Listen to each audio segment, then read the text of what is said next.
It is Round of Shots here on this Sunday night, November 7th, 2021. Kevin Hale here, James Strebel, Mr. Round Daddy. What's up with you, player? What's up, Kevin? Good to see you, man. I know we took the week off last week because of Halloween festivities, but Halloween came a week late because this week was really scary if you were a Kentucky fan, either basketball or football. So, yeah, as the House of Horrors continued this weekend. Man, what a weekend. Before we bring the guys on and talk really predominantly football. As we should, yeah. Yeah, and we should. Kentucky, they did have a exhibition game this past Friday night, their last one prior to the big matchup, the big game coming up Tuesday night against Duke. Kentucky's ranked 10th. Duke's number 9. They're not, it's 9 versus 10. Yeah, as if the polls really, matter. They're meaningless right now. It's just it's just jockeying for position at this point. That's all they're for. Yeah, it is. It's those numbers in front of the teams is strictly for fans' pleasure or displeasure, if you will. But before we talk football, let's talk some hoops. Tis the basketball season. College basketball season is here. So yeah, what say you about this team? Well, I'm very worried about two things. Predominantly, the defense is the number one worry. When you get 72 put up against you against Kentucky versus a Kentucky Wesleyan team that's Kentucky Wesleyan, and then you have Miles College just burn you up at the 3-point line and abuse you in the post. I mean, Kentucky won that game by I think 9, but second game in a row where they had an exhibition team hang 70 plus on them, and it's not anything that we should feel good about. The other thing that really worries me is the play in the post. I mean, outside of Oscar Tshiebwe, you've got some guys in Lance Ware, Damian Collins that just aren't very physical. One guy, Damian Collins, has elite athleticism. He just physically doesn't look ready for college basketball yet. So we'll see what happens. But Calipari can't use the "we're young" excuse. Is the oldest team he's ever had at Kentucky. It's one of the oldest teams in the country. So those excuses will not fly. They don't have COVID to excuse away things either. I mean, this is a big year for John Calipari and this basketball team, considering going 9-16, and it doesn't get any bigger than starting out with Duke in Coach K's first game of his farewell tour in Madison Square Garden. I know that I forgot about that scenario. Oh yeah, it's going to be every game, no matter what game you're watching. You'd be watching Rutgers versus Nebraska. They're going to figure out a way to work Coach K into that. Everybody just be prepared for that. Yeah, I mean, and the probably college football playoff that night, they'll work him in. I mean, it is his kind of. Let's give credit where credit's due. I mean, historically, he's one of the greatest coaches. But I can't help but remember that last time we did play Duke. Yeah, I know. Zion Williamson, RJ, Zion Williamson, RJ Barrett, Cam Reddish. Yeah, what 30-point.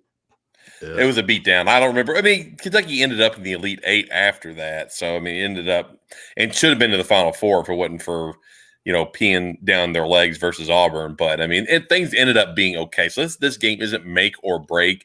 But if Kentucky gets thumped by Duke and looks bad, then you're going to look at those two exhibition games and think, okay, this is a trend. What the hell's going on? I'll be listening to the post-game show. It's going to be late, man. It's going to be like 1 a.m. I'm not pumped about that, but it is what it is. All right. As we are doing the show tonight, prepping for the, leading up into the show, the last few days I connected with a couple of our guests, Van and Anthony. They'll be on soon. But our regulars for the football talk, Max Godby, Justin Jeffries. Max, how are you, sir? I can't read your lips. There we go. Sorry about that. I think I've calmed down a little bit. I think enough sedatives have kicked in now where I've calmed down a little bit, so I'm good now. Justin, how are you, sir? Man, I guess I'm with Max. I'm with Max. I think I've chilled out a little bit. I was extremely upset yesterday. I'm still extremely upset, but it's not as vulgar upsetness today as it was yesterday. Vulgar. Okay, which you can speak freely on the show. That is true. That is true. You know, leading up to, I was mentioning prepping for tonight. Prior to last night's game, I really had this idea or this notion that we would probably spend some time looking back at the Mississippi State game because it was not a good game. But guys, after last night, that Mississippi State game is like in the rear view way back. Last night took us to a whole different level of frustration, of like WTF moments. I mean, this was just, I don't know, it was a shit show from actually from the beginning, literally from the beginning, the first play. And it just was crazy. I mean, it was one of the most, it was a very weird game, James. Yeah. We'll go. I don't know if it, well, it was okay, weird to me because it was like, it was a few, I mean, literally seconds of Tennessee, then minutes of Kentucky, back to seconds. I mean, that was the flow was just, I had not watched a game where, you know, the opposition was on the field for literally a couple of minutes and then we, run a shitload of plays. It was a very odd night. It was an odd night. It was a disappointing night. It was a night where you felt like, Kentucky flat out was a better team in a lot of ways. But at the same time, there's no excuse to have the ball for 42 minutes, put up 42 points, and your opponent only have the ball for 13 minutes. 13 minutes. That's how long Tennessee had the football. And they put up 45 points and beat you on your home field. That's absurd. That's ridiculous. There's no excuse for that whatsoever. It's not like they didn't know what Tennessee was going to do. I mean, Mississippi State, like, I'll give you that. Like that, Mike Leach had a game plan that was not his game plan from the previous season. He ran the ball more. He did more intermediate passes, dink and duck. Tennessee did not vary from their game plan whatsoever. They are a boom or bust offense, and they boomed all night. And we couldn't stop a damn thing they did, and it was frustrating as hell to watch. And I was kind of like Max. I thought I was over it, but I'm not. 13 minutes. 13 minutes. That's pathetic. Well, to Kentucky's credit, it was 13 minutes and 52 seconds. That's almost 14 minutes. I'm just saying, Glass is half full with you, Max, tonight. Well, I just believe in facts and algorithms and all that. So, and here we are. This is a roundtable discussion where we look back at the last Kentucky game, which was the Tennessee debacle. And completing the roundtable are our friends from the locker, Van Hiles, V Styles. Van, what's up, brother? There you go. Your mic. What is going on? I'm not. Click unmute. No, man, I just did what Justin just did. Look, the game does it to you, man. Max is optimistic. I'm like another step above Max. And I am in the dumps right now because my position group flat out stinks. Well, I'm going to bring your partner in crime on, but he's, I don't know what's that background? Oh wow! I mean, is the FCC already? Anthony's pixelated. Anthony, if you're there, you're all Matrix. If he can hear us, maybe change. Yeah, I know how to work a microphone. I don't know what the camera situation is. Give me a second. Anthony is currently under witness protection, so please play along. He's gonna have to distort his voice here for too long. Yeah, we're gonna do that. All right, let's get to it. We'll get Anthony figured out. But guys, Van, Anthony, thanks for hanging out with us tonight. Yeah, thanks, guys. James, last night we're playing I don't know, like a pity card here, but it was a game where We had over 600 yards of total offense. 612 yards. The thing that and see if you guys agree with me. I said this last time on the show. The thing that was most disappointing to me is we finally get an offense that can put up yards and points and be dynamic at times. And it's the worst defense that Stoops has had since his first 2 seasons that he's been there. Worse than that. Worse than that. Yeah. So, I mean, Yeah. so it's like we have continued to rely on these badass defenses and these badass defensive players and to bail out the offense. And then the one game we needed the defense to help the offense, they couldn't do it. They could not do it. So that was another point for me where it was even made it sadder because it's like, we have the offense. We have the offensive tools. We can beat Tennessee. They can't stop us. But we were sadder than Satterly. Yeah, absolutely. It was just it really frustrated the hell out of me to watch this offense and be like, thank God. Finally, and you had receivers stepping up that I was like, who's that? And making catches. Isaiah Cummings coming into his own as a tight end, a damn athletic and very strong tight end that he gets better game by game. So Chris Rodriguez back to normal and all for naught. Will Levis was his best game as a Wildcat by far, and for nothing, pissed down the drain, lose to Tennessee. Got to hear Rocky Top 8 million times, Stoops is sad and confused in the press conference. That at the end of the game really sucked. Really, yeah, it did. It sucked. It sucked really bad. Josh Heupel. Cats fan 17 is Justin still recovering from that milk at the game. What's that story? It's the breast milk bags that I sneak in my alcohol with. You see the picture of this thing? It's magnificent. It's absolutely beautiful. Yeah, please do.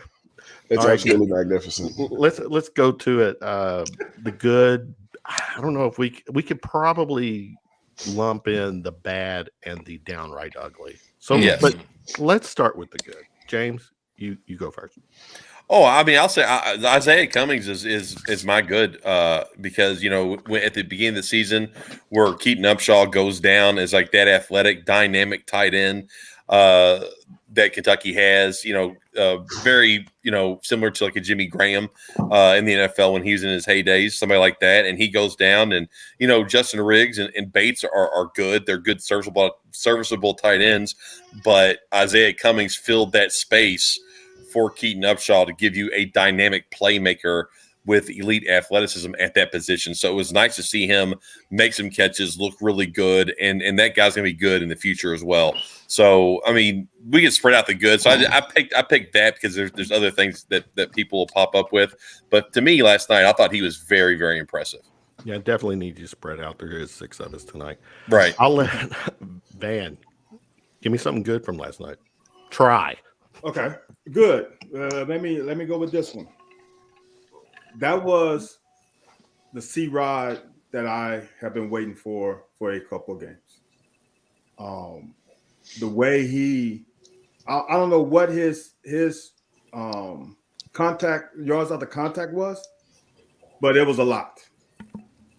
He ran hard, like we expected when the season started, and like we say on the locker, I don't think it's nothing wrong with his wrists. I don't think there's nothing wrong with his body. We're all banged up at this time. I think it's between the ears. Mm-hmm. And whatever happened Sunday through Saturday, let's do it again. Mm-hmm. Because the way he ran on Saturday was impressive. Very impressive. Yeah. Let me go to Justin. Give me something good, Justin. My good, it's got to be Will Levis. I mean, Will Levis played his ass off last night. His body, his mind. He was putting balls in places, that the receivers could actually make plays with. The hurdles, him diving into the end zone, and he gave it everything that he had. He is not going to slide into a play. Hell So no. what was it? The Cincinnati game? What was it? Their quarterback? Oh, it was Did the that- Tulsa quarterback. Tulsa. Yes. That slid. Instead of just all he had to do was just like extend his arm to the end zone. Exactly. But Will Levis going 31 for 49, 372 yards and 3 touchdowns. If you told me that Friday that Will Levis was going to have that, C-Rod's going to have over 100 yards rushing, and we lose the ball game, I'm going to slap you in your face and slap your mama, because that's crazy as hell. But my good is Will Levis. I think he played. That man has some juice, and I think he heard what everybody was talking about him after the game against Mississippi State, and he came to play. He did, and you could tell it on the field.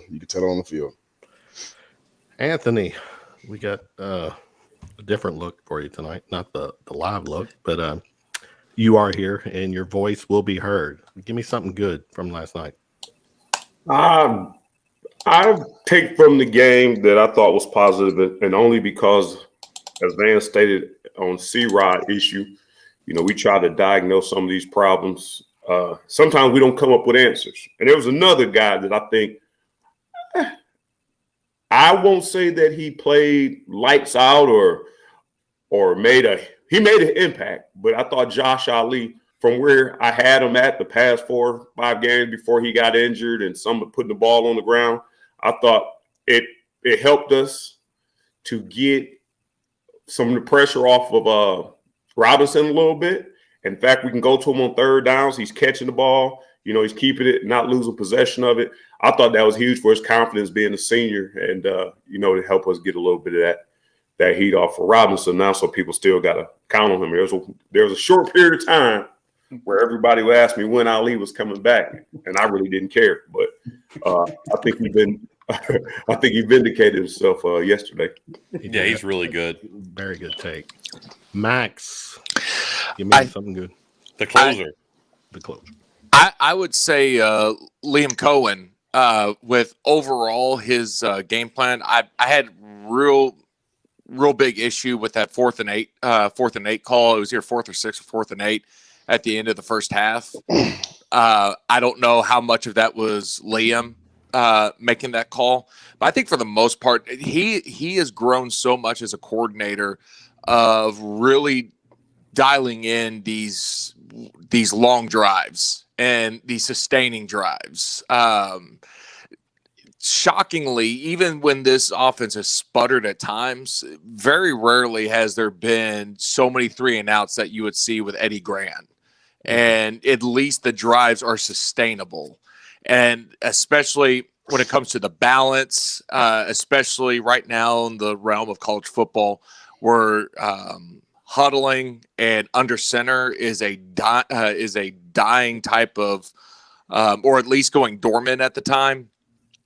I was thoroughly impressed by the way that he was able to sustain drives, be able to get points on the board, and especially being that methodical with your offense and still run 99 plays. Now, granted, you held on to the ball for basically the entire Lord of the Rings extended trilogy, extended editions, but to still own all of those. Oh, well, duh, me too. Yeah. But to be able to still run 99 plays with that style of offense is nothing to gloss over. Good take there. That was a good. And I don't know, that might have been about it. James. Well, let's go. Let's do it. Let's do it. I'll go big picture here because there's so much within the game that I think that people that know football more than me, like this entire panel here, can discuss as far as dissecting the different. Hold on, they're former players. Yeah. But we're the fans, armchair quarterbacks. We're smarter than them. They don't know that by now. Look on social media. I'm going to trust Van to break down what happened with that secondary way more than anything I'm going to say. So I'll go big picture here. For me, the bad/ugly was you start off 6-0 and expectations were through the roof. You looked at the schedule. Other than Georgia, there's nothing daunting on that schedule. Every game after Georgia is winnable. Fans expected to win, I think, especially Saturday. I think Mississippi State was the one game where everyone's kind of like in agreement, like, yeah, if we're going to drop one, that'll be it. It'll be Georgia, Mississippi State, and then win out. And that idea of going 10-2 and 11-1 was real for a few weeks there. I mean, even after Georgia, the expectation. Yeah, exactly. Even after Georgia, the expectation was, all right, yeah, we can still go 11-1 or 10-2. And just to lose both of those games in vastly different ways. Against Mississippi State, the offense couldn't do anything, and the defense couldn't cover anybody. Against Tennessee, the offense did everything, and the defense still couldn't cover anybody. And it was just demoralizing. Like, man, we are on the precipice of doing something that none of us have ever seen. And Kentucky to be able to make a statement that we're not the same old program, not the same old Kentucky, and then to lose 3 games back to back to back was very humbling, to be honest with you. And Mark Stoops and Brad White both sounded defeated after that game. Specifically, Brad White sounded very defeated after that game. And it's just a bummer, man. And I can't believe I'm bummed out about perhaps going 9-3, but that was the expectation. The elation after beating Florida and LSU back-to-back, coming back down to earth like this, it sucks. It really sucks. Yeah, I was chatting up with someone prior to doing the show, and I was like, I said 8-4 at the beginning of the season, and the 4 losses when I went back and looked at them again was the October stretch. I thought if there was going to be 4 losses, potentially losses, it was, what did we say, Florida, LSU. We thought going 1-3 there would be like, you go 1-3. That's like, okay, you're steadying yourself. You're okay. Right. They went 2-1. That was not the expectation. The expectation was you win one of those 3 games, you go 8-4, maybe 9-3. Everything's okay. 2-0. 2-1. Okay, reset, recalibrate, and now we're back down to what we thought this team was going to be. A loss to Georgia, very forgivable. Oh yeah, very forgivable. There's no shame in that. Not at all. This is, man, I'm gonna turn to you because this last night really it was the defense, and it was bad tackling. It was getting just burnt on several plays. But you've done some live streams. You've had conversations on social media. Try to bring a summary together. I'm gonna get you quickly. No, take your time. No, because I'm like, you guys are not you're from the talked South. Out. And at a Southern Baptist church, when a church said, when a pastor says, "I'm not gonna be long," he's gonna be long. So I am not gonna do that to you. Preach it, brother. It's upsetting to me, and I've been saying this since week 1. How bad our corners are. And that's the bad, the ugly, and everything. It is all phases of being a corner. And you know what makes it worse? Tennessee corner plays like a corner's supposed to play and gets a pick 6. That's the bad part. Why can't we play like that? Why can't we do and have eye discipline and have reaction on the quarterback front arm coming off the ball, breaking on the ball, and making a play? I can ask the obvious question, Van. Is that coaching? See, now, Anthony and I differ on this. And I said this earlier. When you come and play in the SEC, when I left high school, my coach gave me a toolbox. I had a lot of tools in there. They might have been the introductory tools, but I had tools in there. So now you can't come and play secondary in the SEC with no tools in your toolbox. I think some of these guys came to us with no tools in their toolbox. And now it is proven itself now, because you can't coach somebody who has a pair of pliers and you need a screwdriver. And I think some of these guys, I'm tired of being nice. Cedric Dort is a damn senior. And people say, well, it's a development on the coach. He went through Coach Klink. Now going through Coach Collins. He had 2 coaches and really haven't improved. when Kevin Joseph and Brandon Echols came and took his spot. I don't know if you guys remember. He went on Twitter, had some tweets that was cryptic. There's a reason why these boys came here and took your spot. So good point. That's the thing. The bad and the ugly. Our corners are not good right now. Justin, you're up.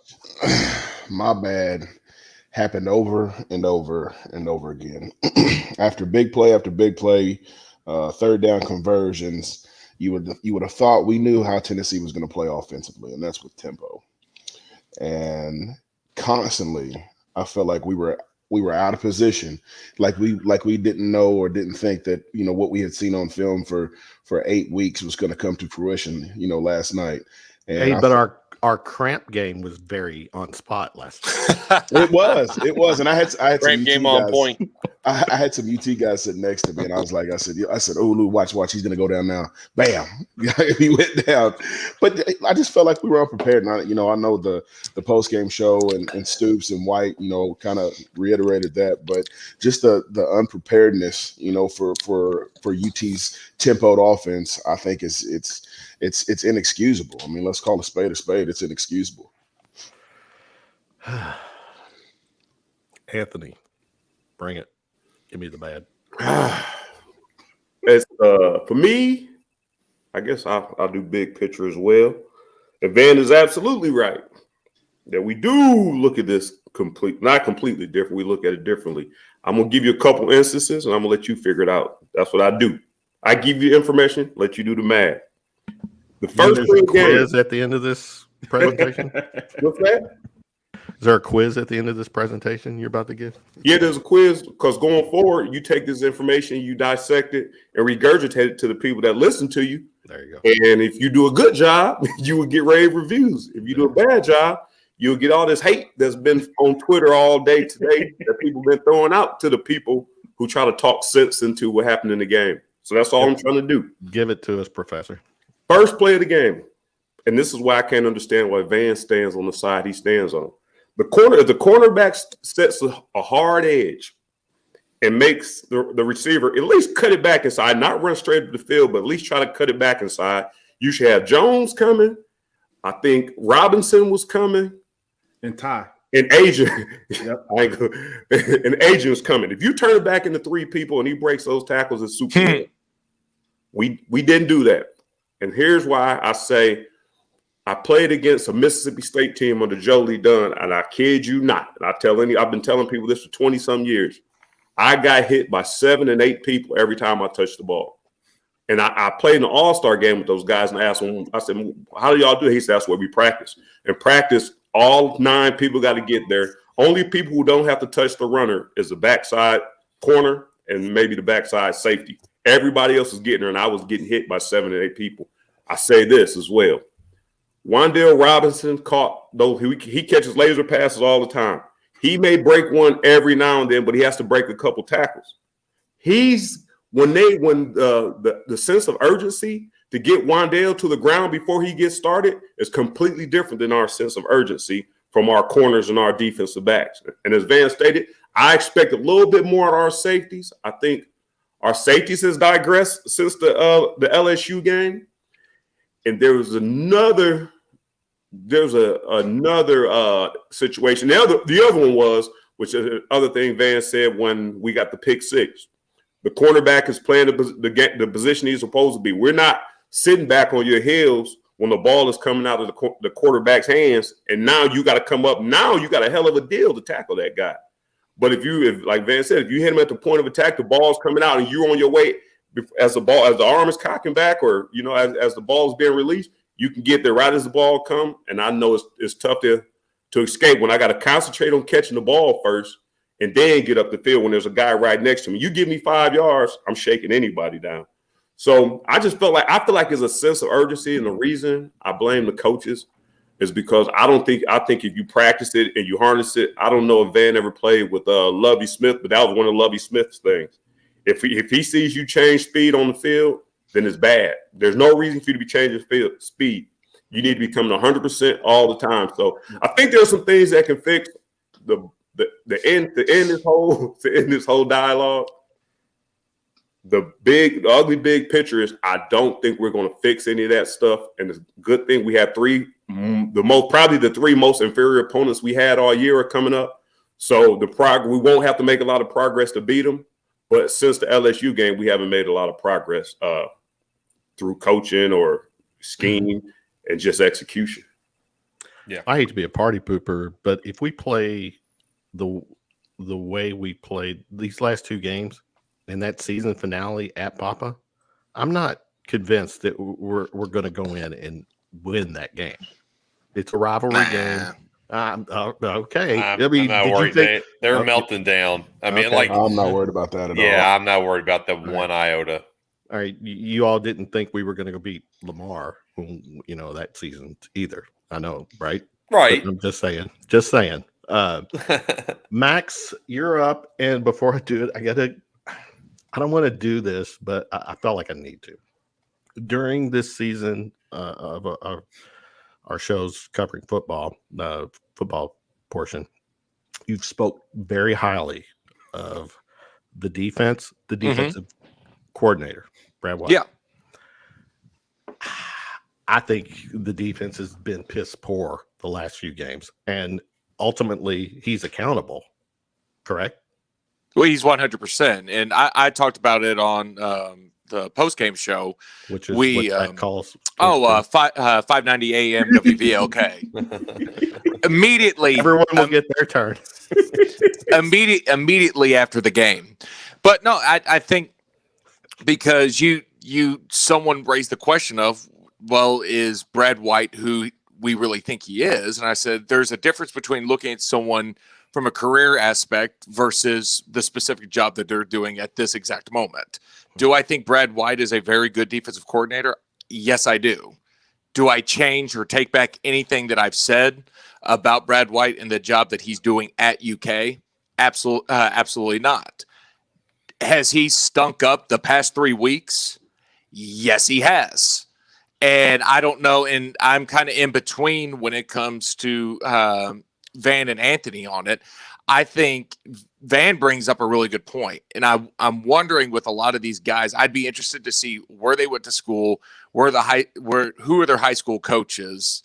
And another part that concerns me is if these guys are struggling this much and still making the same mistakes over and over. I don't know the positions well enough, and Van could probably speak more onto it later in the show. It seems to me they're making the exact same mistakes, whether it goes into pursuit drills, whether it goes into coverage, getting picked off on routes, and not just in the Tennessee game, just in the year in general. If they're continually making these mistakes, I know I've been benched for making the same mistake 3 times in a row in a game. If I made the same mistake 3 times in a game, I know I was heading right to the sideline with Schlarman. And if these guys are still staying in, that either tells me this is truly the best that UK has, or there's a lack of accountability. One goes, okay, you go out and recruit. The second is a dire underlying toxic cancer waiting for a locker room, for a guy that's able to continually mess up, but yet does not face any accountability for it. And again, I don't know. It's all going behind closed doors. I still believe in Brad White with his with this team and with this defense, just not for the rest of this year. Because obviously, you don't come out and Justin, Van, Anthony, please tell me if I'm wrong on this. If you come out this atrocious off of a bye week, we're not talking about week 1 to week 2 of making adjustments. We're not talking about week 1 through week 4.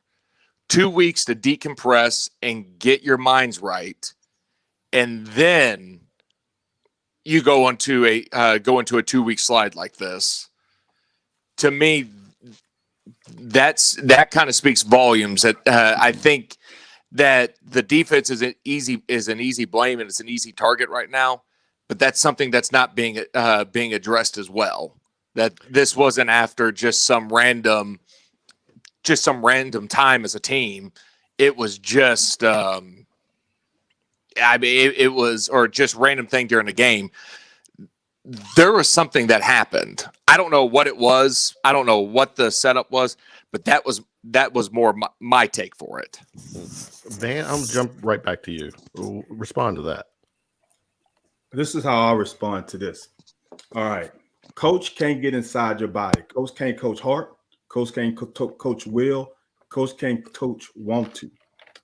If the defensive backs were blowing coverages left and right, like they are like all confused, like, oh my God, what happened? The guy goes down the middle of the field, no one's on him. That's on coaching. Like that would be, dude, Collins got to go. Or I can't remember who was the safety coach. He's got to go. We haven't seen that this year. Know what's wrong with our corners? Because here's something. As bad as a corner, you're going to get beat. You're going to get mossed. You're going to get mossed more than one time a season, okay? So getting a pass caught over you and you're there, I have no problem with that because you're there. Like you trying to make a play, you're there. So that's physically you're talented enough. What I have a problem with is players not getting off of blocks, making that phone booth for their receiver 3 yards wider. And when safeties, I talk about this all the time. When we played Georgia, their corner and their linebacker came up on Wandale. They pointed at each other, telling them, I got outside, you got inside. We're going to turn them into each other. We got a corner who's getting this blocked, going to the Tennessee sideline. Then we got a safety who doesn't turn it back into Jones. Those are players. That's not coaching. That's players. You got to have an IQ on this level. Our football IQ is horrible in the secondary. Downright horrible. And coach can't teach you IQ. He can't. Yeah. Everybody wants to say coaching. Coaching on game day is telling you guys, look, this is what they do. This is what they like to do on this down. This is what their tendencies are. I've given you the information. Now you go out there and play. They're not playing well. And it's flat out. It's really that simple. They're not playing well. Period. James, I'll start with you because you do the post-game show. What was your conversations with BBN? Well, a little angrier than I thought. I thought the prospect of still, winning out 3 games in a row and going 9-3, people would have been a little more not accepting of it, been like, this sucks, but the future's bright. We're going to be okay. But no, it was downright angry with the loss. It was a little more heated than I expected it to be. Out of the calls we took, all of them were pissed off. There wasn't one that was kind of like, well, it's okay. It was, and I think just the excitement of the probability of doing something special just came to just a stop, just an immediate stop. And so that was the main reaction. It was just disappointment and frustration, and then in a few ways anger as well. What was your reaction last night? I was mad. I mean, I was watching with my 9, soon to be 10-year-old son, and just to see his body language, because when they completed that pass on 4th and 24. Oh, that was he huge, jumped in the air and screamed because he was like, yeah. we got a chance. And I was kind of feeling it too. I was like, oh man, we might eat this one out. And just for the game just to end, and he was like, that's it. It's like, yeah, like it's over. And then it hit me as like, yeah, this is how people feel right now. That's it. It goes out like that. So yeah, that was my night. Anthony, let's go back. It wasn't the offensive line during that last series. Why were we having trouble picking up? We knew that the blitz was killing us. Why were we having trouble not adjusting? I go back to my same aspect from the defensive back position. And they thought we got pressure on them, I think, in that last drive a couple times because we didn't want the quarterback to get out. We got pressure on them. You see that's happening with Patrick Mahomes now. instead of sitting back, letting them pick you apart. And that's how you get to Tom Brady. A lot of people act the solution is not to play zone or man. If you can get to him, which is hard to do, is to do here's a little bit more math for you. And this is the thing I've been holding. This is the first place I've said this. But Van and I have talked about it, but I haven't spoke directly on this. That last play, which they have been getting pressure because they knew they could get to him. The other reason they were getting pressure, and I know Justin and Max can agree this, the other reason they were getting pressure because they knew the quarterback didn't have a solution for it. When I played in air raid, our solution for pressure was hot route. If you go ahead and bring 3 of them. I know that I'm getting to turn my head around as soon as he passes me because the ball is coming. This whole season, we have not done that. And I don't blame Will. If I blame anybody, I blame Liam because I'm looking on the screen right before they run out on that last 4th and 9 play. I think it's 4th and 8 or 4th and 9. And I'm thinking, and I tweeted before the play started, had the hot route ready. So if those guys are up in the line and they don't come, okay, you got plenty of time to gather yourself and then find hopefully an open option. But the best thing they could have did to me, if you go and look at the film and put it in slow motion, as soon as the guys overwhelm our alignment, which means you don't have enough to pick them up, everybody's one-on-one. The front side, he has a guy running a slant. You don't even have to see him. You just have to throw the ball in that vicinity. You're going to break that tackle or you're going to drag him to pick up the 8 or 9 yards, whatever it was we needed. On the backside, there were some things coming open that I know that Will has not been equipped, he's not been taught, and he's not been informed on what to look for. So I'm well aware of that, and it's happened a few times this season. And I think other teams have known that when we need to stop him, we just going to bring pressure because he can't process it, and he hasn't been educated on what to do with the ball when he does get a lot of heat on. Offensive linemen, they were getting heat because they were bringing more than we could block. And like I said, the only reason they kept, if we pick it up one time and they get burnt, they will stop doing that crap. But they seen we didn't pick it up. They just used it when they just used it to their ability. You, Mr. Godby, I'll let you go as soon as you unmute yourself. I wanted to ask Anthony this on it because what I love watching the offensive line do is the communication when they know a blitz is coming. Justin, I know your signals were probably different from mine. But like when you knew that in a 6-man protection with a running back, the offensive line was going to handle the inside, and you would give a fist to the running back, indicating, "Hey, we're going to take the guys on the inside. You get the outside. You get the outside edge now." Unless something was communicated to the running back, all of a sudden you do there's like a push call. You know that there's going to be a corner hammer come to the outside. There's a lot of communicating on that. Tennessee ran probably the most simplistic blitzes I have ever seen from a team because it was Mike A, Will A, Sam A, or Mike Sam twist or Mike Will twist every single time. And to me, it seemed like there was some sort of miscommunication between the offensive line and the running back on two separate occasions. You know, as a fan, that's very alarming to hear. Yeah. But the thing is, naturally, at least in how the game's played today, the offensive line takes the inside. Unless they were seeing something when it came to outside pressure, that it was a game situation where they changed it to where the offensive line was going to go to the outside. I don't know what situation that would have been, unless they were thinking with these Mike A blitzes or Sam blitzes that a running back was going to get lined up with a defensive end that they just didn't feel like a chip block was going to be enough for. But some of those pressures up the middle, it seemed to me that there was a miscommunication. Anthony, did you see that?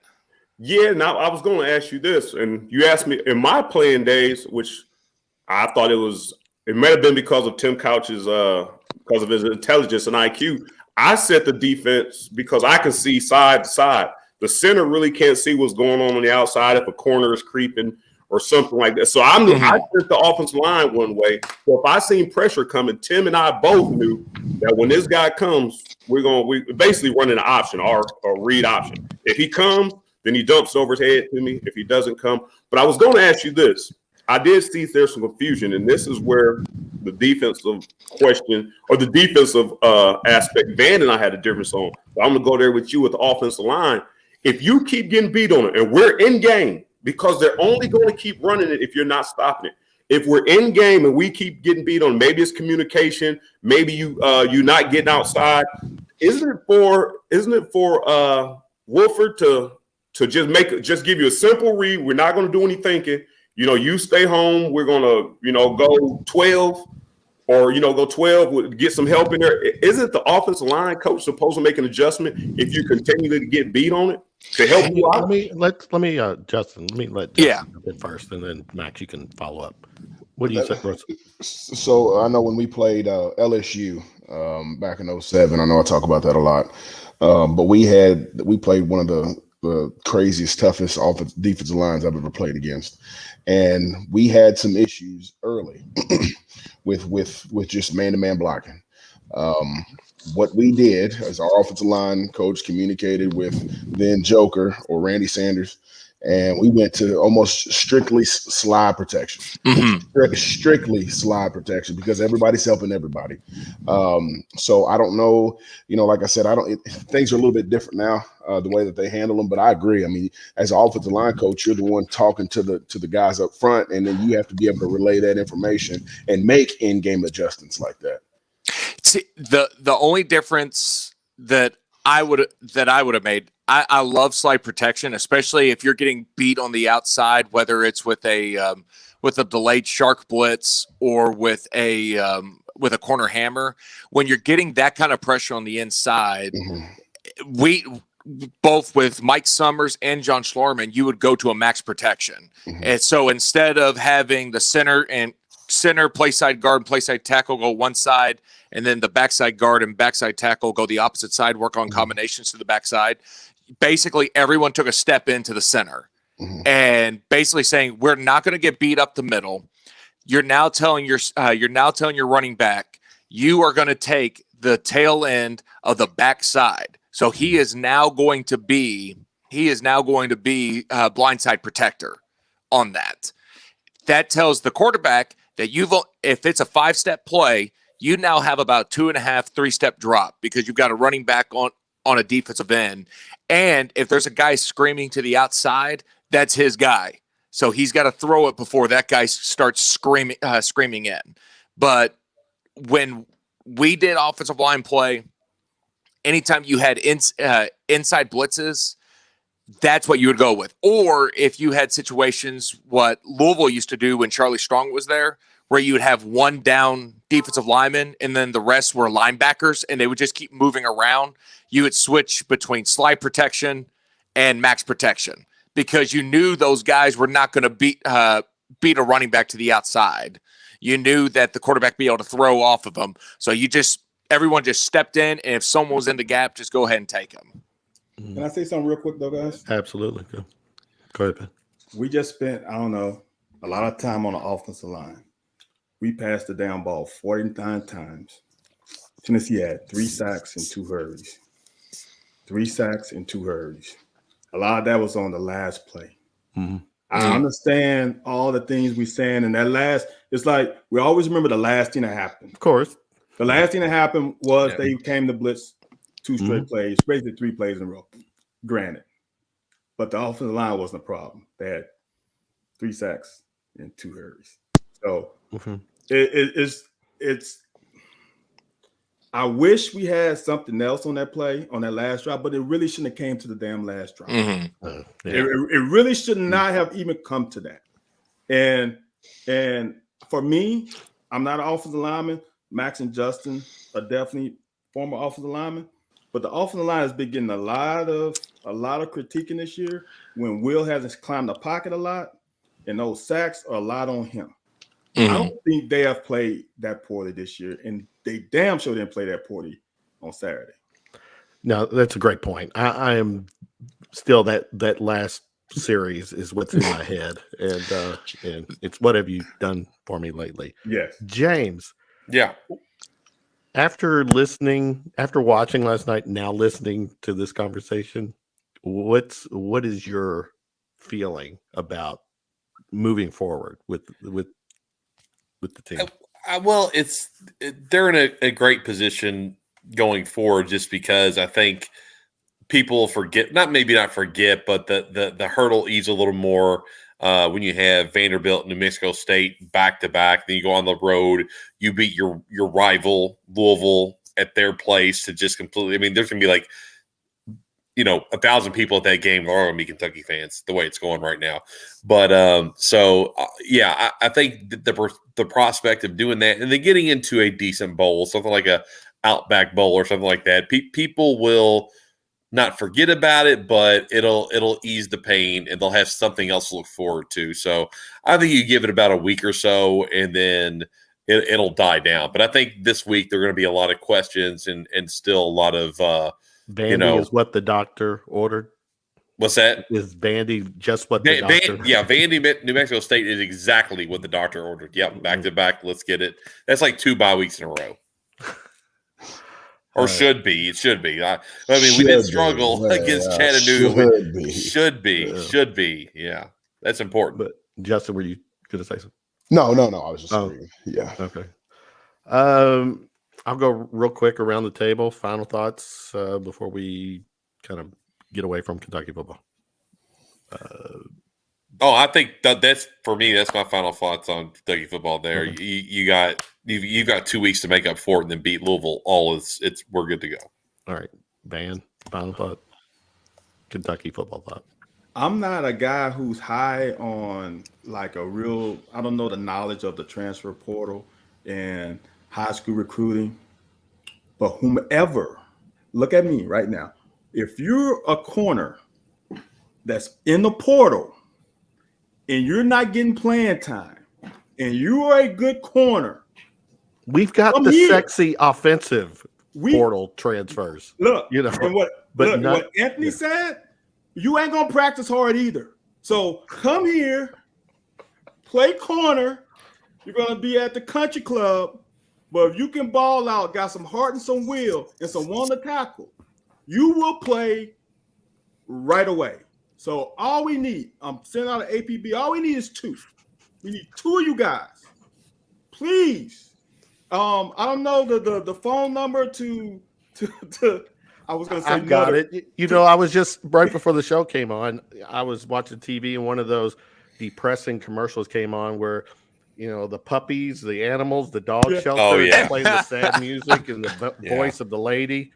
This is what I just need to add some of that music to this little spot. You know what I'm going to do? I'm going to put up about a 30-second segment of all the bad plays that the corners have done this year and put on a scroll little number on the bottom. We need you now.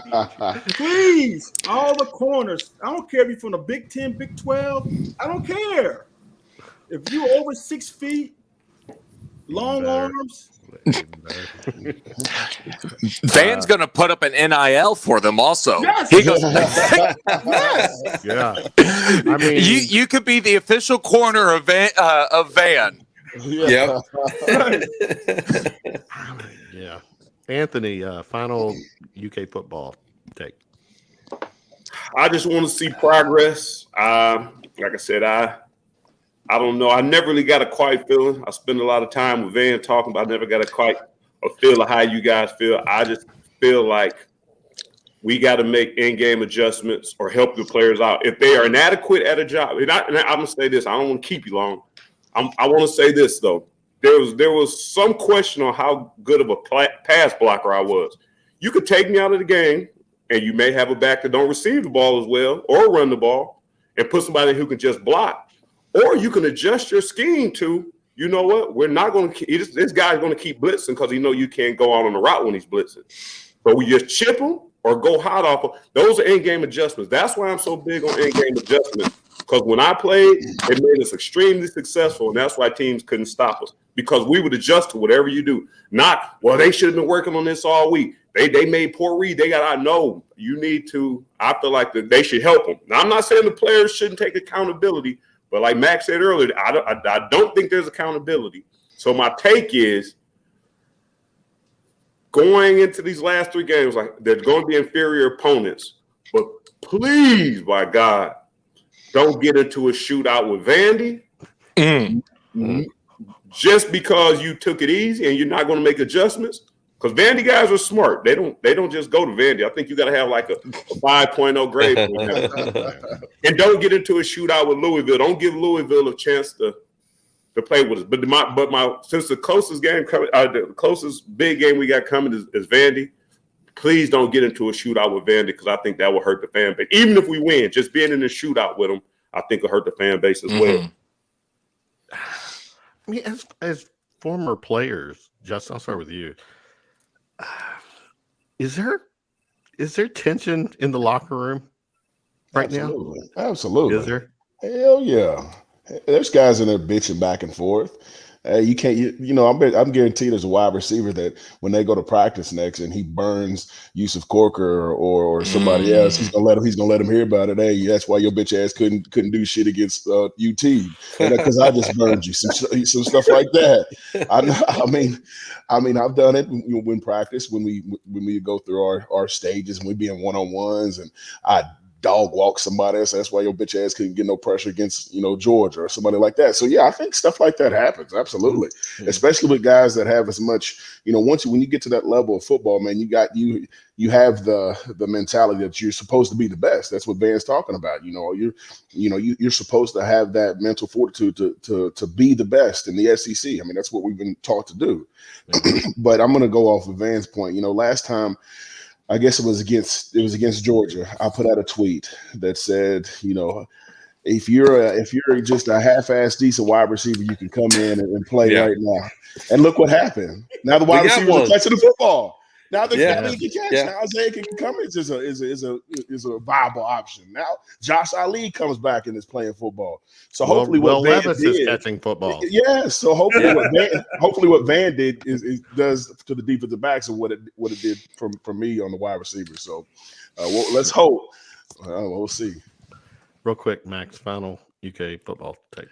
Well, I am beyond shocked that it's taken 57 minutes into this that no one referenced anything about the petty, immature, my feelings got hurt, so I'm going to take it out on you in a way that you can't defend yourself.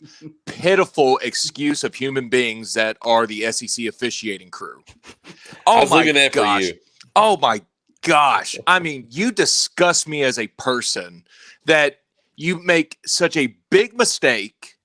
You made the mistake, and then you double down and throw a flag, and you throw a flag that potentially took the game out of the kid's hands.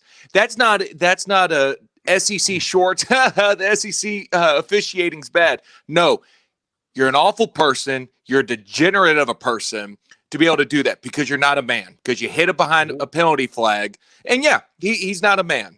He's not a man. Someone find him, dox him, let him know I said that. If he wants to rebuttal, fine. And I'll go, okay, defend yourself on this one, then defend yourself on the other 95 that you missed. SEC officiating is the most pitiful thing I've ever seen. Man. I mean, it's awful. At an elite conference, I don't get the officiating. But rest easy. Rest easy. Coach Stoops on Monday will get a letter from Birmingham that says, "We're sorry. We should have called that. Our bad." Yeah, he will. I got one quick thing to say, because we weren't supposed to win that game, I don't think, because while Stoops is making calls, he needed to call over to the Kraft Center and see who was working the clock before the end of the half. And you get a play. I'm glad you brought that up. 3 seconds, the clock doesn't run in your home field. The clock doesn't run for 3 seconds, and you end up with 2 seconds left. Is the guy running the clock like in excess of 80 years old or something? And here's another thing. How come every single time that there is a play that is questionable for UK, our own group shows the replay? But all of a sudden, if it's a questionable play for the opposing team, we don't want to cause a controversy. We don't want to be known as that fan base that we don't show it. That is ridiculous. Yeah. And I mean, so many times I watched the game with Tevin Eatman from that played O-line with me, and he leans over to me and goes, "How come we never show the opposing team? Like, never." That and the sound system sucks. And sell beer. I'm done. Yeah. All right, let's. We really could go another hour breaking down the game, but let's, for the sake of time, let me get a couple topics in, and then we'll shut it down. James, give me a takeaway from the college football weekend. Oh man, I mean, everybody's vulnerable outside of Georgia. It looks like. I mean, you had Michigan State go down. And, didn't expect that to happen.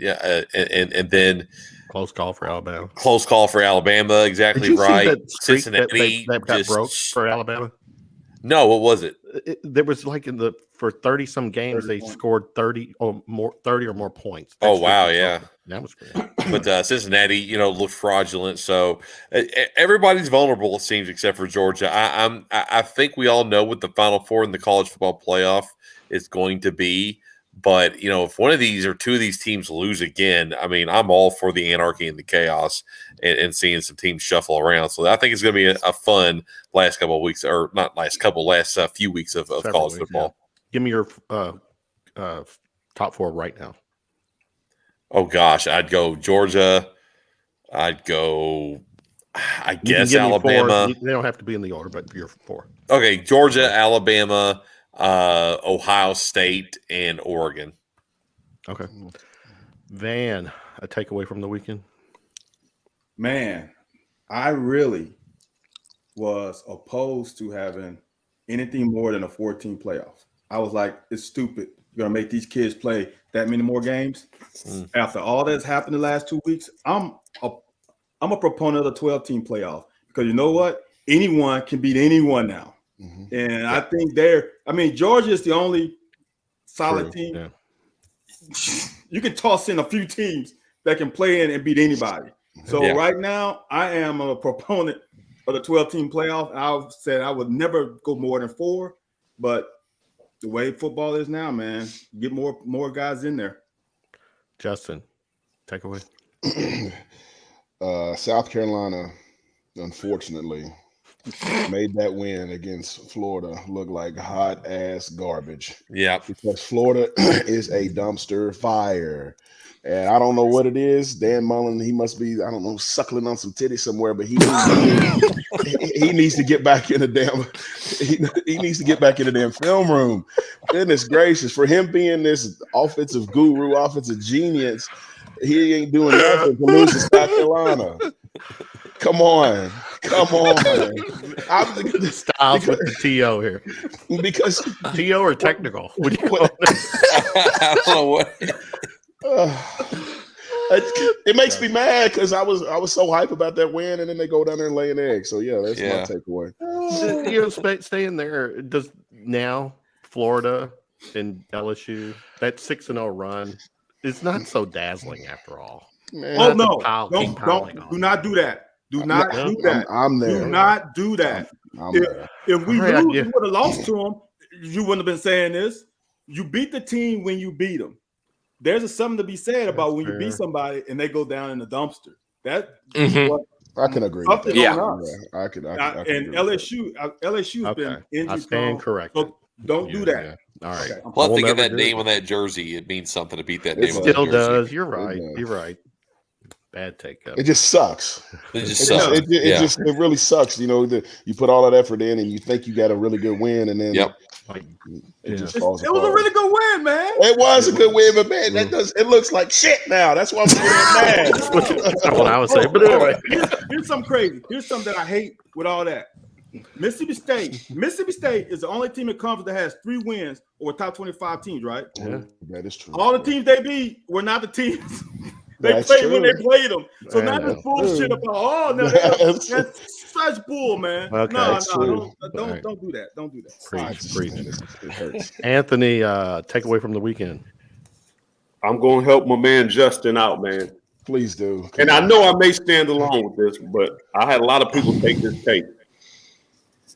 I don't think there's a such thing as a bad win in the SEC. I think, like Van said, I think Georgia is probably the best team in the country, and more than likely the best team in the SEC. But when we're losing, if you look at, I think we may have one loss. I mean, we might have a total of 5 or 6 losses outside of the conference. So if we beating up on each other, I think the gap is closed between a lot of teams except Vandy. So when you say, well, the Florida win, if you lost to another team in the SEC, if you break down those losses and the wins and losses in the conference, you can't make sense of that stuff, man. So I don't think because we lost to Florida, I think we just beating each other up because I think the gap ain't as big as it typically is. We kind of bridge the gap some. So I still think the SEC is good. Us losing inside the SEC, I think, is always an acceptable win, except for Vandy. Yeah, my counterpoint to that, Anthony, is that I hear what you're saying, but I just don't think South Carolina is SEC good. Not yet. For them Not to yet. beat Florida the way I think that they will did. be. Okay, I'm just all right. Max, take away from the weekend. Watching the Minnesota game, it reminded me of a term that I learned when I was first dating my wife. She's involved with government, with politics, politicians. She knows all the nitty gritty of that world. She lived the House of Cards Netflix series, and there's a term called a grifter. A grifter is someone who will campaign, will raise money, and they'll say exactly what you want them to say, and then they'll intentionally lose. And then they take the money from their super PAC or their PACs, whatever it is, and then they got rich off of it. That's a grifter. PJ Fleck is basically running a clinic on how to be a grifter with his row the boat and carrying it wherever he goes. I don't blame him. I mean, he basically set up the system that the whole reason why I wanted to get into college coaching is to one day get good enough to get a head coaching job, just flail like no other and sell people on a bill of goods and be a good old fashioned snake oil salesman. And then I get my money and then I'll be able to retire, or for PJ Fleck's standpoint, he'll be able to go on to Fox Sports and he'll get to dress all nice in those suits and all that. He'll be able to shave that head down for each one of those games, and basically have himself a Lee Corso career on Fox Sports. Did y'all see the U of I punter do the fake roll and then snap the oar? When the punter's talking trash to you. All right, final shot. It's been a fun, quick hour-ish show. James, give me your final shot of the night. You know, sometimes when you're down and out and you're feeling kind of sad and you know, angry about a sports event from the previous night, sometimes you might do things. That does sound like a country music song, yeah. Sometimes you do something to make yourself happy that you normally wouldn't do, and you normally would crush somebody else for doing this. But in order to be happy for the weekend, my wife was like, you know what? Let's decorate for Christmas. And I said, are you serious? She said, yeah. Oh, no. I was just so sad about last night. I was like, you know what? That's a good idea. Put the Christmas music on. Let's do it. So I'll show you guys. I'm not lying. Is this a Griswold Christmas we're getting ready? I'm not lying. Let's see. Boom. Wow. There's Santa Claus right there. Yep. So you do things unexpectedly when you lose as a fan. So this is how I made myself out of the dumps. So there you go, guys. Some of us drink. You put up ornaments and lights and Clark. My wife's a Christmas nut, so she would have decorated in October if I would have said okay. Well, you know, if she's happy, we're happy. That's right. Let's take that. All right, Van. Final shot. Sport, unsport, whatever. Your final Wow. thought. That's a hard one. It's not Are really. your Christmas lights up? No, it's not really hard. I am sick of fans getting these buzzwords. You know how woke and cancel culture are the buzzwords in society? Game plan, out coach. When people don't know what a damn game plan is, have never had a game plan, have never been involved in a game plan, don't say it. If you're not a coach, you don't know what out coach means. Those are the two words that bother me to the hilt, is people don't know what they're talking about. And those two words need to be taken out of the vocabulary of football fans. There you go. Tough but fair. I live vicariously through you guys, you former players on the show. So I try to. That's why I really don't engage in social media anymore. Just with you guys. Smart move. Yeah. Unlike you, Streeb. There are days where I'm like, man, I need to quit. Who's it? Justin. Final shot. My final shot is football related, but it has to do with the NFL. Listen, I'm a adopted Titans fan, and my guy Derrick Henry went out with a broken foot, and everybody talked to my brother-in-law, and he's where everybody's pissed off. And then I look over at the score right now, and it's 21-3. Let's go, tighten up, baby. Tighten up. TIGHTEN. Yeah, no, TIT. I know. TIT. Okay. Yeah, just like Dan Mullen. That's what he's saying. Oh boy. Anthony, final shot of the night. Don't take this personal. It's not directed to you guys. But don't at me on Twitter. I'm not a Twitter bandit. I'm not on there very often. Don't at me if I don't know you. And don't at me for likes. Don't at me for don't at me, man. If we talk, that would in a word or two words. Don't. If we talk or we do business together, like Van, myself, Larry Vaught, I mean even you guys, I know you guys personally, but don't just at me because you want to get a conversation, and I got 70 some messages every time I look at my phone.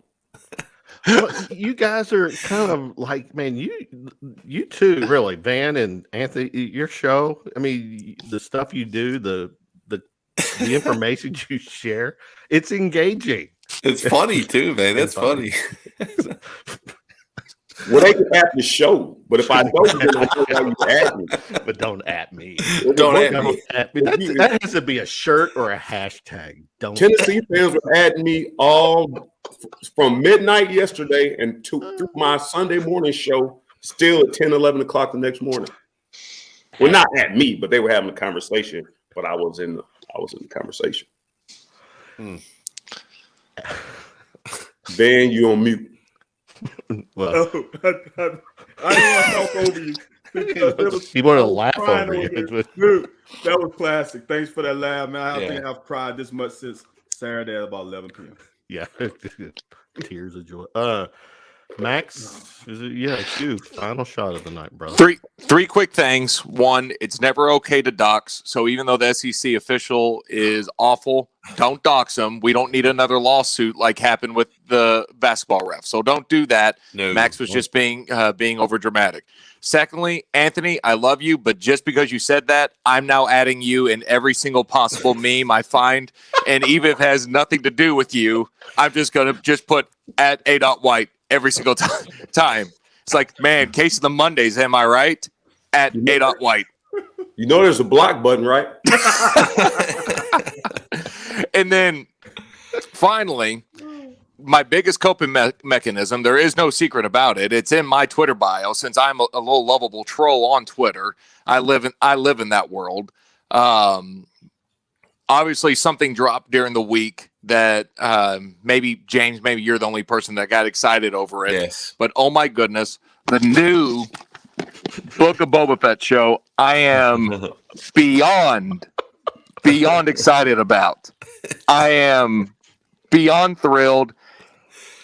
Tamara Morrison's going to absolutely kick butt in it. It's going to be all killer, no thriller. Let's freaking go. Yeah. Pick your job off the ground, Justin. I saw it drop. It almost hit the floor. I don't even know what that is. Like, what is that? What is it? That's Boba Fett's helmet. It's Book Book of Boba Fett. No, that's when Max and the wife role play later.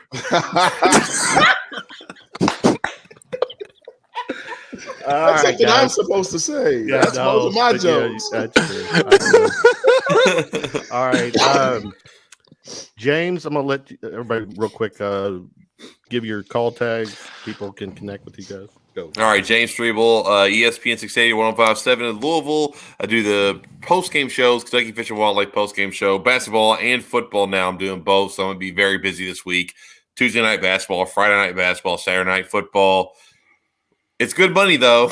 It's good money, though. So, yeah, check me there on the take Monday through Friday, 3 to 6 p.m., same stations. And this is your show. The post game shows are the number one BBN. Is that how long? I don't know. I have no idea about any. Well, Max will clarify that. Oh, he will clarify later. Yeah, I've not seen the numbers, Max, but Van, your call letters for your all shows. I'm on Twitter at vstyle17. Mondays and Tuesdays, 2 p.m. Eastern Standard Time, I break down every freaking play of the game. On Wednesdays, I'm on with this guy next to me, A. White, on the locker. Wednesday at 9 p.m. You Eastern just Standard add him. Time. I think you just added him. I did. I verbally added him, so that's even worse. Yeah. Anthony, anything to share to that? Nope. I'm on Wednesday night, like Van said, 9 to 10 p.m. at The Locker 411 on Facebook, Twitter, Instagram, and YouTube. I'm on Sunday morning sports talk on 6:30 a.m. 6:30 call numbers 6:30 a.m. WLAP from 9 a.m. to noon with Jack Pilgrim and Larry Vaught every Sunday morning. Good and I'm only on Twitter on Wednesdays and Sundays. The only days you can add him. Justin, are you're doing anything post games or anything right now? I'll call into ESPN 680 1057. He's a contributor. I'm a contributor. Yeah, I'm on the take every once in a while. So yeah, I do some stuff with the ESPN guys. He's on the take. With Sweeney and Streebs. So yeah, that at Lamb76 is my Twitter, which I don't really care about Twitter. I just get on there to watch you trolls do your own thing. I sit on my couch and laugh at Streebel at like 2 in the morning when I know he's been in that bourbon. Max, call letters for you. 590 WVOK. Catch me with Larry Glover immediately after each and every UK football game. Catch me during the week on WVOK, usually on Larry's show, occasionally on Jack Patty's show in the morning. Also catch me on WNSP in Birmingham, Alabama for SEC Tailgater.